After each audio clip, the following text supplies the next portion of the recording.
What if the Titanic never sank?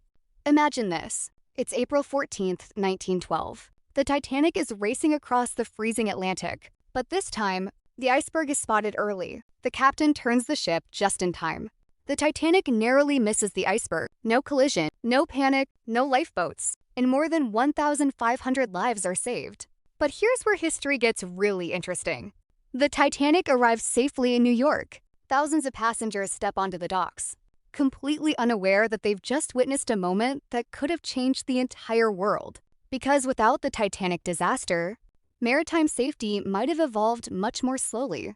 The tragedy that forced governments to demand more lifeboats, better communication systems, and stricter safety rules never happens, and the Titanic, it becomes something completely different. Instead of being remembered as the ship that sank, it becomes a symbol of luxury, a floating palace that crosses the Atlantic for years. Perhaps it survives both world wars. Perhaps it becomes a museum. Maybe millions of tourists eventually walk through its grand halls, never knowing how close it once came to becoming the greatest maritime disaster in history. And there's another twist.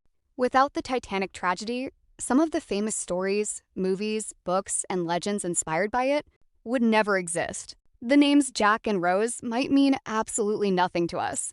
But perhaps the biggest question is this. If the Titanic had survived, would another disaster have been needed to change maritime safety?